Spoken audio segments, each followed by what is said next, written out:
అనుదినమన్న శ్రోతలకు మన ప్రభువును రక్షకుడై ఉన్న యేసుక్రీస్తు యొక్క సరిసాటి లేని మహా గొప్ప పరిశుద్ధమైన నామం నందు శుభములు.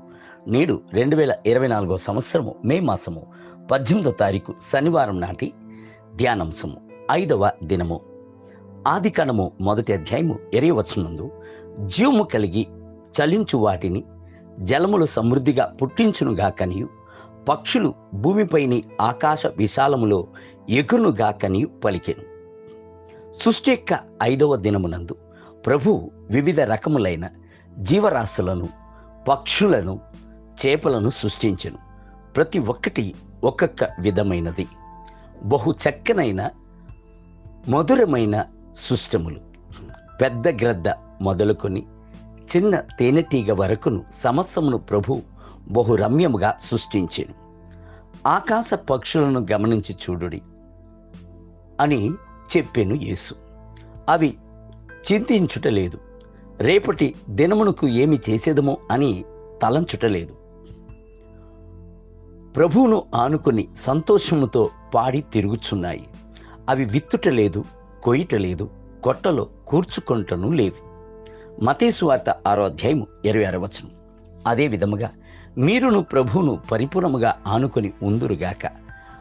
ఆకాశపు పక్షులను పోషించుచున్న పరలోకపు తండ్రి నిశ్చయముగానే మిమ్ములను కూడా పోషించును.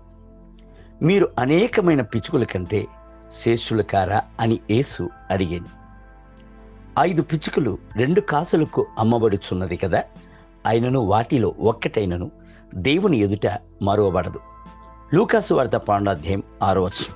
అయినను మీ తండ్రి యొక్క సెలవు లేక వాటిలో ఒక్కటైనను నేలను పడదు. మత్తయి సువార్త 10వ అధ్యాయం 29వ వచనం.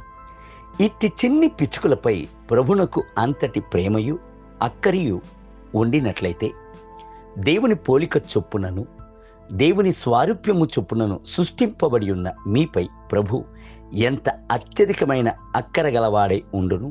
అవును, మీరు ప్రభువు చేత మరువబడరు. అయితే సియోను యెహోవా నన్ను విడిచిపెట్టి ఉన్నాడు, ప్రభువు నన్ను మరిచి ఉన్నాడని అనుకొనుచున్నది.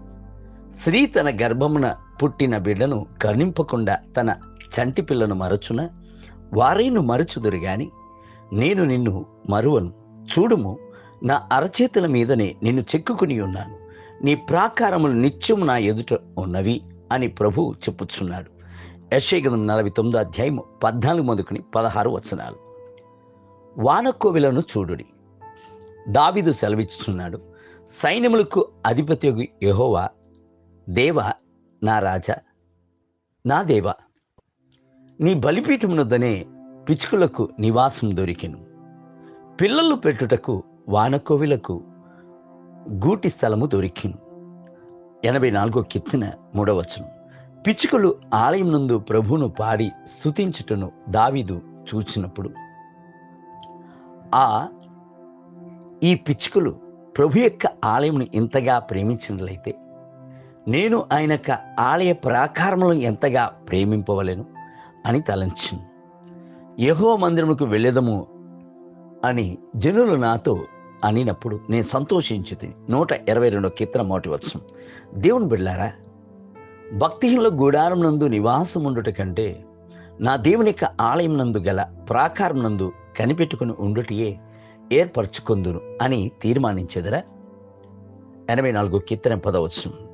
నేటి ధ్యానమునకై పక్షులు ఎగురుచు తమ పిల్లలను కాపాడినట్లు సైన్యములకు అధిపతియగు యెహోవా యెరూషలేమును కాపాడును, దాన్ని కాపాడుచు విడిపించుచుండును, దానికి హాని చేయక తప్పించుచుండును. యెషయా గ్రంథము 31వ అధ్యాయం 5వ వచనం.